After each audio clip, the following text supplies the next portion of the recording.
dapat.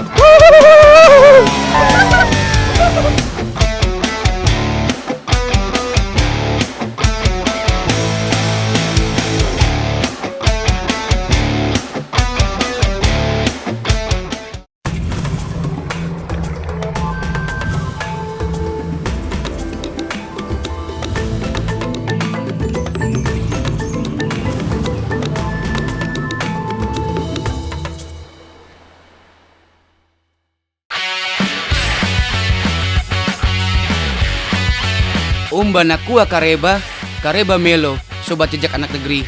Sekarang aku sudah di Kampung Tinoring, Kabupaten Tanah Toraja. Aku bersama Om Roni akan ke kebun di sebelah sana.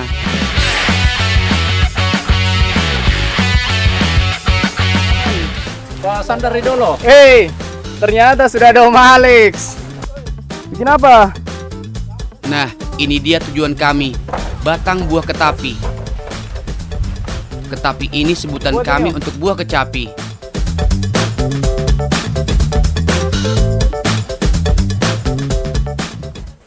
Tapi kamu tidak bawa tempat. Wah, ini juga. Manja tidak bawa tempat. Ya. Sudah Om, saya naik ya. Hahaha, mengingat dan menimbang susah naiknya, aku pakai tangga saja ya Om. Yang penting bisa bantu Om Alex Mi. Bilang Om Alex kalau sudah penuh. Aduh, kepala gua Om. Sini Om. Oke Om.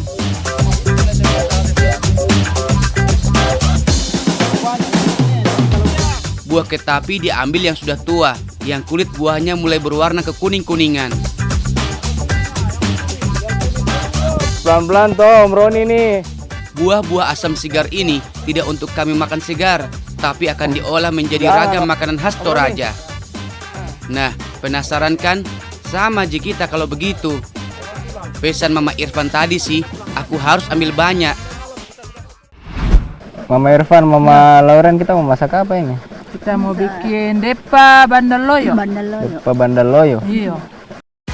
Mama Irfan dan Mama Loren sudah menyiapkan semua bahan dan keperluan masak kami.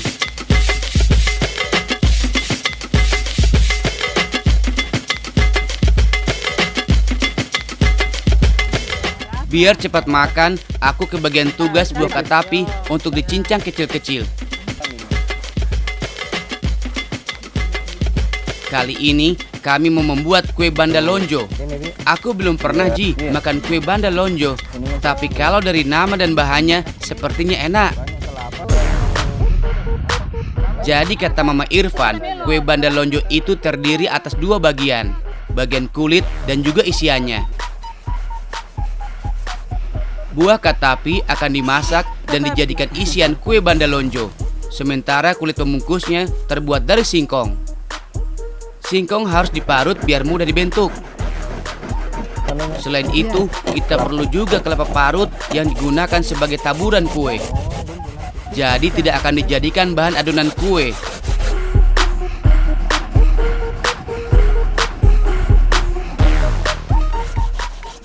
Mama Irfan ini sudah selesai? Ya, sudah. Ya. Kalau begitu saya bawa. Bami lako dapo itu tanah sulangan dulu. Oh iya, saya siapkan pala dulu api. Perpaduan buah katapi yang asam ini dikaramelisasi dengan gula akan menghasilkan isian dengan rasa asam, manis, dan segar. Campuran buah katapi, gula putih, air dimasak sampai mengering dan semua bahan tercampur rata. Nah, daun jambu yang tadi sudah kuambil ada juga migunanya. Kalau selama ini kita biasanya mengenal pewarna hijau alami dari daun pandan ataupun daun suji, ternyata daun jambu biji yang sudah tua juga mengandung banyak tanin, sehingga bisa dimanfaatkan sebagai pewarna makanan. Beberapa jenis daun jambu menghasilkan warna hijau. Ada juga yang bisa memberi warna merah kecoklatan tergantung jenis jambu bijinya. Ini cocok untuk kue bandalonjo. Wih, baru tahu kan jambu bisa jadi pewarna? Kalau begitu sama.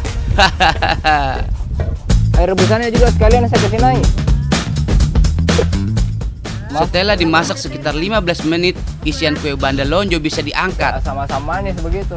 Rasanya. Nah, tinggal dibuat adonan kuenya.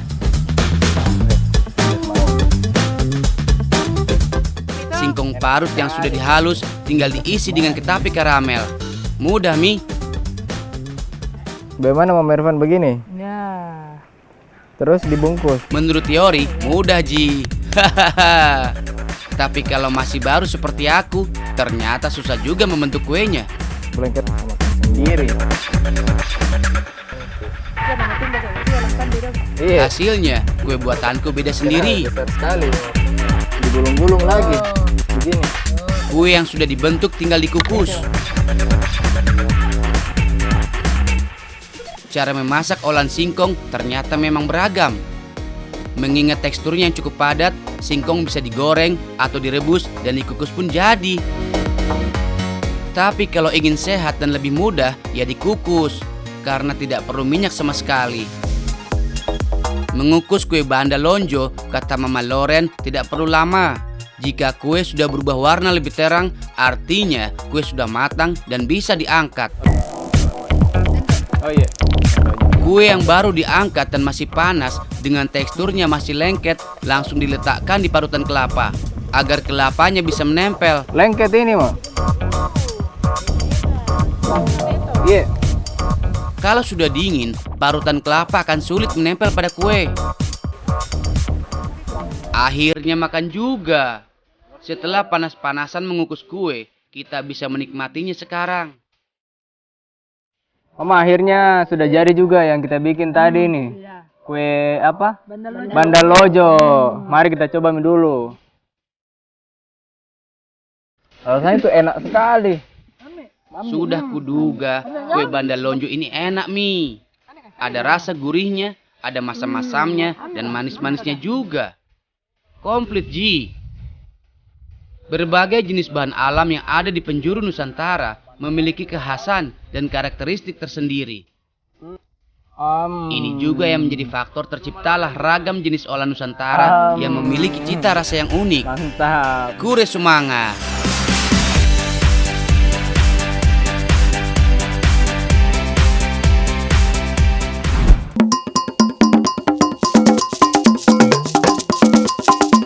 Lahan persawahan di Tinoring, Tanah Toraja ini sangatlah luas dengan pola tanam yang berbeda setiap petaknya.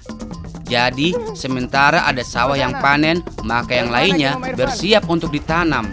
Nah, di masa panen seperti ini, petak sawah yang sudah tidak ada padinya lagi menjadi tempat untuk mencari belut.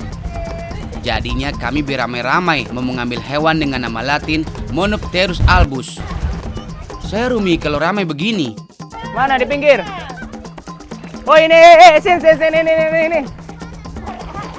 Bagian Ini. tanah sawah yang berlumpur mana tadi tuh? merupakan tempat yang biasa dijadikan binatang nokturnal ini sebagai lubang persembunyiannya. Weh, dapat.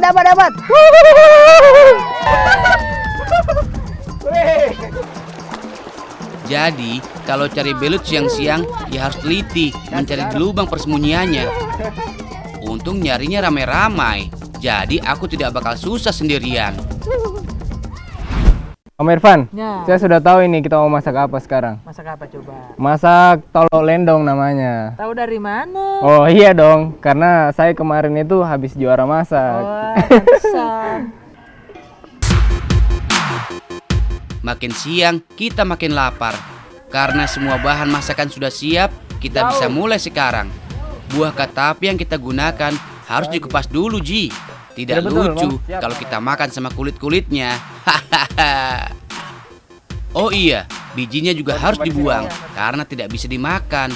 Buah katapi yang masih muda ini memang masih banyak getahnya. Jangan sampai terkena baju kalau begitu. Dari baca-baca, ternyata buah manis asam dan segar ini banyak juga manfaatnya. Rebusan daun kecapi bisa dipakai sebagai obat demam. Begitu pula serbuk kulit batangnya dipercaya mujarab untuk pengobatan cacing gelang. Oh iya, nama masakan yang kami buat ini adalah asam tolok lendong katapi. Kalau saudara di Jawa bilang urap, Ji. Tapi uniknya, kelapa parutnya harus disangrai lebih dulu.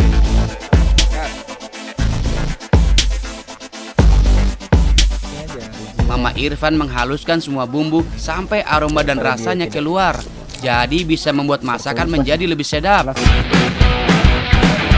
Semua rempah, mulai dari bawang, jahe, lengkuas, dan serai dihaluskan. Kalau daun bawang dan lada katokan diiris saja. Karena tadi banyak. Kalau menurut saya, dengan bumbu dapur sekumplit ini, dijamin kalau sudah masak pasti jadi rebutan. Oh iya, belut yang didapat dari sawah juga ikut dimasak biar makin sedap. Belutnya sudah dibersihkan dan dibakar, barulah dipotong sesuai selera. Kata Mama Ape, untuk menghilangkan tekstur kulitnya yang licin dan berlendir, maka belut harus dibakar. Kalau sudah dibakar, mudah kita mengolahnya.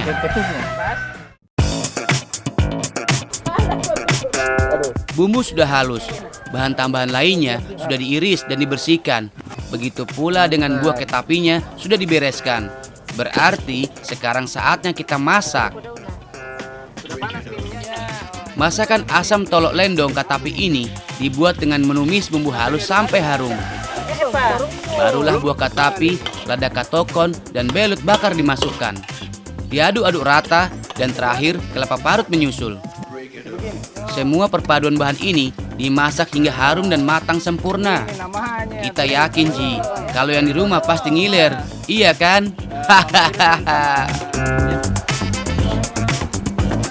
Aduh, sekali asapnya.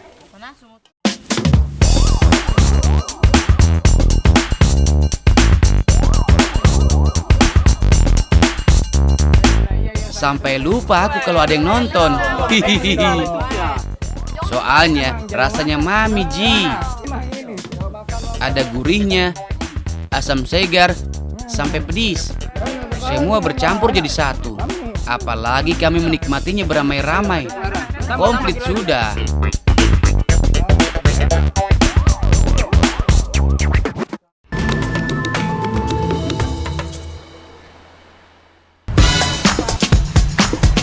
Semua bahan sudah siap, jadi kita tinggal masak. Yang mau kami bikin ini namanya sayur bola katapi. Kata Mama Resi, ini gulai khas orang Toraja Ji. Jadi dijamin mami. Meski aku orang Bugis, tapi aku juga pernah coba sayur bola. Tapi baru kali ini pakai tambahan buah katapi. Enak kurasa. Yang digunakan adalah daun katapi muda, juga buahnya.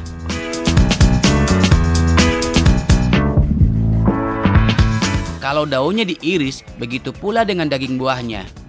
Bijinya tidak usah diambil, soalnya tidak bisa dimakan.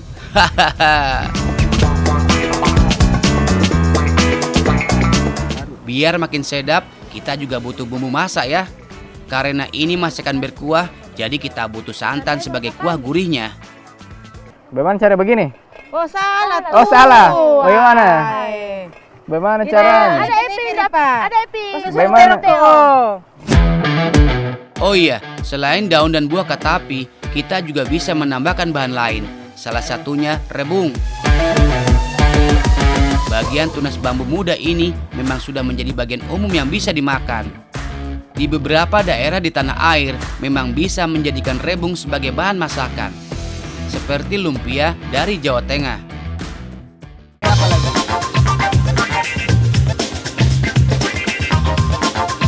Sekarang aku kebagian tugas menghaluskan bumbu. Tidak sedap masakan kalau kurang bumbu kan? Semua rempah yang sudah Mama Ape siapkan tinggal kuhaluskan. Pokoknya semua diulek seperti bawang dan jahe. Kalau lengkuas dan serai ya cukup dimemarkan saja. Yang penting keluar Ji aromanya. Kalau lada katokan sebagai tambahan diiris saja. Lada yang masuk kategori rempah pedas ini menjadi salah satu bumbu masak khas tanah Toraja. Kata Mama Ape, ini bisa jadi jaminan masakan jadi sedap dan bikin selera makan. Asapnya. Semua bahan dan bumbu sudah siap Ji. Kita tinggal masak saja. Kalau cuma soal tumis-menumis bisa kita. Dijamin beres mah. Dengan minyak secukupnya, bumbu ditumis sampai harum dan berwarna kecoklatan.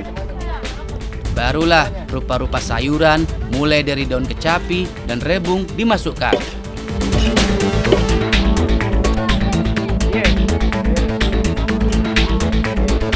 Terus Mama. Nah, sebagai kuah, santan dari kelapa tua dimasak juga sampai mendidih. Bisa masuk di sini. Bagaimana tidak enak jika sudah begini? Terbayang kita, ada rasa gurih dari campuran bumbu plus kuah santannya. Hehehe.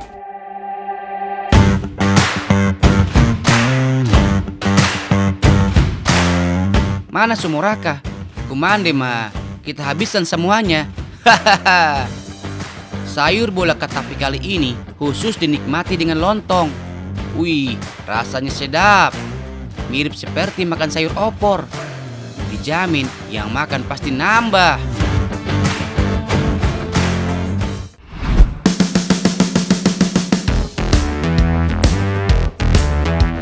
Sudah jauh-jauh ke Tanah Toraja, kita tidak sekedar jalan-jalan, Ji. Tapi kita mau cari ilmu baru di sini. Ada Nenek Teti dan Mama Seli yang mengajakku untuk mencari buah pangi. Sebelumnya, mana kita tahu batang pagi seperti apa? Rupanya seperti ini, Mi. Hati-hati Nenek Teti. Ya. Semangat. Ya. Jauh. Aku sebenarnya pernah makan masakan dengan bahan biji buah pangi. Tapi kalau melihat pohonnya, baru pertama ini. Kita rupanya harus panjat-panjat juga ini. Nenek Teti, maaf ya kalau cuma sampai di sini saja. Susah naik sampai atas begitu. Ini saja sudah untung bisa sampai sini. Oh, tapi boyo mo, benin Nenek Teti na ya sumpay. Oh iya, oke. Iyo, Saya kasih Nenek Teti saja. iyo.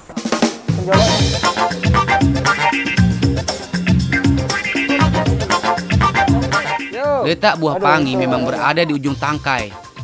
Dengan batang sebesar dan setinggi ini, jadinya aku kesulitan untuk mengambil buahnya. Tapi ada Nenek Teti, pahlawan ambil buah pangi kali ini. Nenek Teti sudah banyak.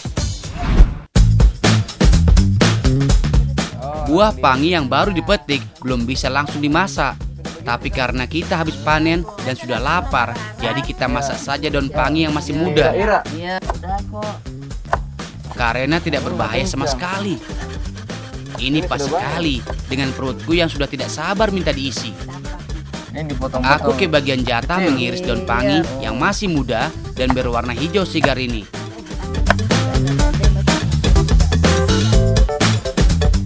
Oh iya, daun pangi akan dimasak papyong alias masak dalam bambu. Biasanya masak papyong itu untuk mengolah daging seperti daging sapi, babi, atau ayam. Tapi kali ini yang kami masak adalah daging tedong. Oh iya, sampai lupa bilang, bumbunya mudah dan meriah seperti bawang, cabai, jahe, lengkuas. Ada juga kelapa parut biar papyon semakin gurih dan sedap. Ini apa gunanya? Oh iya, ada juga satu jenis bahan yang tidak boleh ketinggalan kalau masak papyong, yaitu daun mayana. Ini bumbu wajib papyong. Kalau daun pangi akan memberikan rasa segar ke masakan. Nah, kalau daun mayana ini sebagai penyedap alaminya. Jadi, tidak perlu penyedap buatan pabrik. Hahaha. Jangan dimakan. Oh, ini enggak bisa dimakan. Kalau semua bahan dan bumbu sudah diiris dan dipetik serta diparut, artinya siap dimasak, Ji. Karena akan dimasukkan ke dalam bambu, jadi semua bahan dan bumbu harus diaduk dan dicampur rata dulu. Soalnya di dalam bambu kita tidak bisa mengaduk dan membolak-balikan semuanya. Beda kalau masak di kuali atau panci masak.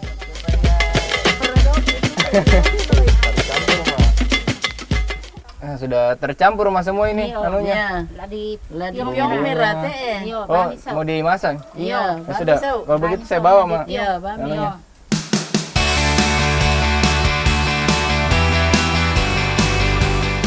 Kalau semua bahan sudah rata, semua bahan tinggal dimasukkan ke dalam bambu. Ruas bambu yang digunakan adalah ruas bambu muda yang tidak terlalu tua dan tidak terlalu tebal. Susah masak mie kalau pakai bambu betung. Hahaha. Bagian dalam bambu sudah dibersihkan Mama Resa sebelumnya, agar kotoran di bagian dalam tidak tercampur ke dalam masakan. Tidak lucu toh, pas makan terus ada serat bambu. Hihihi. Sini. Aduh, panas sekali. Dengan api besar, bambu yang sudah berisi bumbu dan daun pangi serta daging tedong dibakar sekitar 30 menit. Semuanya harus dipastikan matang. Karena berada dalam bambu, jadi kita tidak tahu kapan masaknya. Tapi dengan jam terbang yang sudah tinggi di dunia perpapiongan, para mama sudah tahu kapan papillon masak. Semacam ada feeling tertentu ya, Ma. Hehehe. Dibalik-balik bambunya biar semua bagian matang rata dan tidak ada sisi yang gosong. Itu pesan Mama Diana yang paling penting.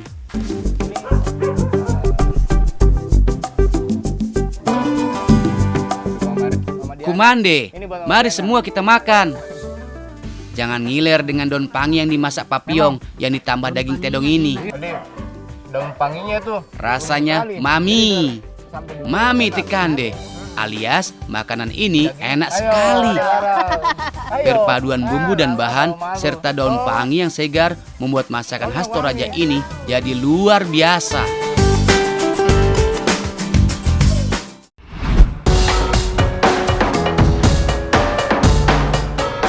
Kawasan Tinoring merupakan salah satu daerah persawahan utama di Makale, Kabupaten Toraja. Oh iya, cara mengolah dan menggarap hasil sawah juga masih tradisional. Seperti merontokkan bulir padi dari tangkainya juga masih secara manual. Dengan cara dipukulkan ke kotak kayu seperti ini. Berat juga ternyata. Kalau sedikit tidak masalah. Tapi kalau sudah satu sawah dengan tumpukan padi sebanyak ini, aku menyerah, Pak. Hahaha.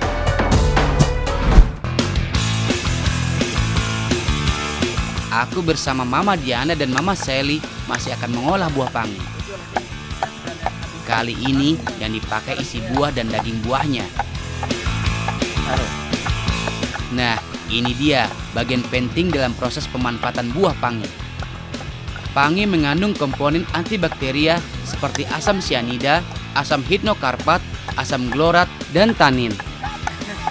Maka perlu pengolahan khusus agar kandungan senyawa asam sianidanya berkurang, bahkan hilang, jadi aman untuk dimakan.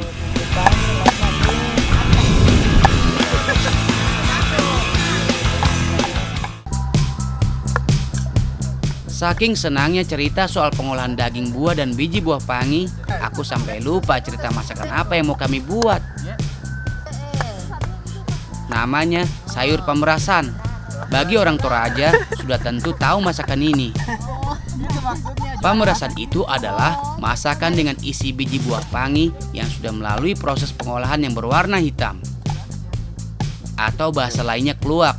Kalau saudara dari Jawa bilang bumbu buat masak rawon. Bumbu masak pemerasan itu sederhana tapi tetap kaya rasa. Bawang merah, bawang putih, serai, jahe, dan lengkuas jadi bahan penyedapnya.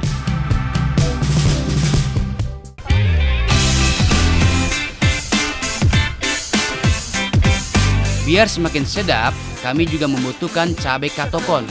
Cabai khas Toraja dengan level alias tingkat kepedasan yang super duper tinggi. Bagi yang tidak kuat pedas, jangan coba-coba ji makan langsung cabai katokon. Bisa-bisa jadi pengunjung setia kamar mandi. Hihihi. Nah, irisan daging buah serta isi biji pangi yang sudah kubuka harus dijemur terlebih dahulu. Jika matahari terik, maka kita butuh waktu sekitar 7 hari hingga kadar air berkurang 70%. Kandungan asam sianida akan turut menguap bersama proses pengeringan. Di beberapa daerah lain, seperti Sumatera dan Jawa, biasa mengolah pangi dengan perebusan dan merendam hingga fermentasi irisan buahnya lebih dari seminggu. Macam-macam cara, tapi tujuannya sama, yaitu untuk melarutkan, melepaskan, dan mengurai kandungan sianidanya.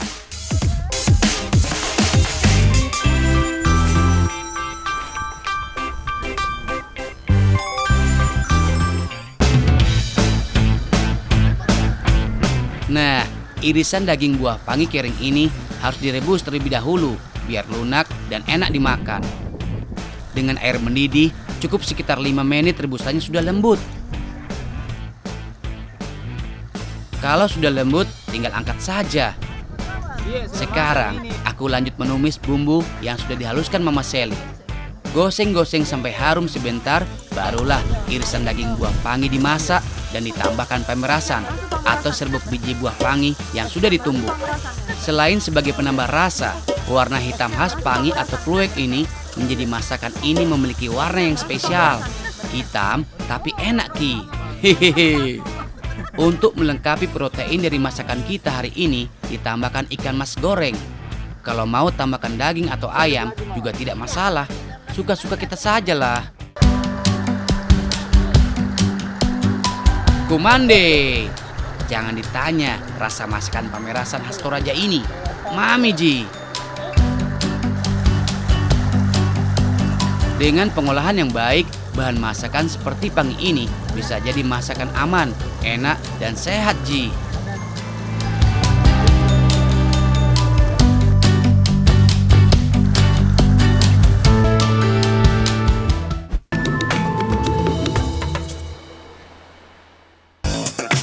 Kalau urusan tedong sudah selesai, saatnya kita masak mie. Isi perut dulu. Hehehe. Mama Ape dan Mama Diana sudah menyiapkan bahannya. Sebelum bikin kue, isi biji pangi ditumbuk dulu sampai halus. Oh iya, kami akan membuat kue lapis pangi pakai pemerasan.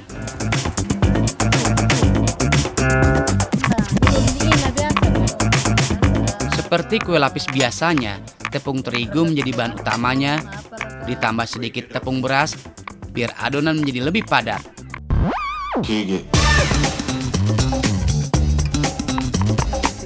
Sebagai pencampur adonan, penambah rasa gurih juga dibutuhkan santan. Santan dari kelapa tua mengandung minyak sehingga baik untuk adonan menjadi tidak lengket, sekaligus rasa gurihnya lebih kental.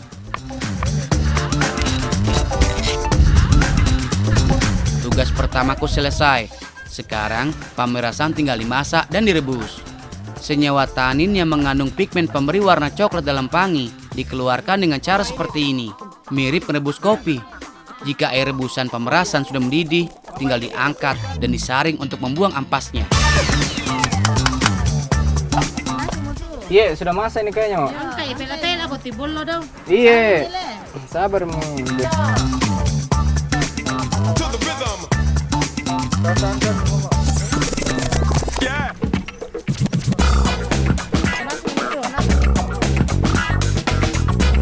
Semua bahan seperti tepung terigu dan beras diadon dan diaduk bersama santan sampai menyatu sempurna. Pastikan tepung larut dengan air santan. Adonan yang sudah rata tinggal dibagi dua.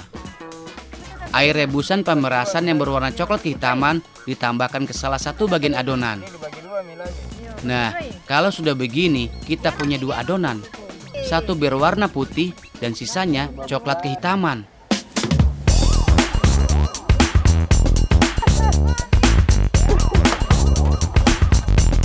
Kue lapis dimasak dalam loyang aluminium berbentuk kotak. Sebelumnya, bagian dalam loyang sudah diberi mentega agar tidak lengket dan mudah dikeluarkan saat matang. Adonan dimasukkan satu takaran dan dibuat saling silang hingga menghasilkan lapisan yang berbeda. Satu lapisan dikukus sekitar 4 menit hingga menjadi padat.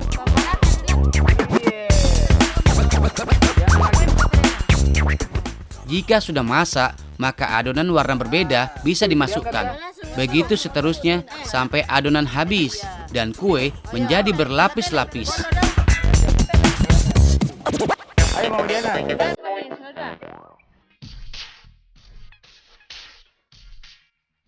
Kue lapis pangi sudah siap makan.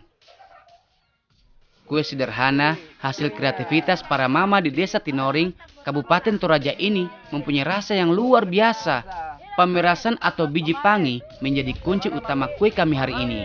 Mami Mi, alam memberi banyak manfaat. Kita yang mengolah dan memanfaatkannya dengan tetap menjaga kelestariannya. Salam.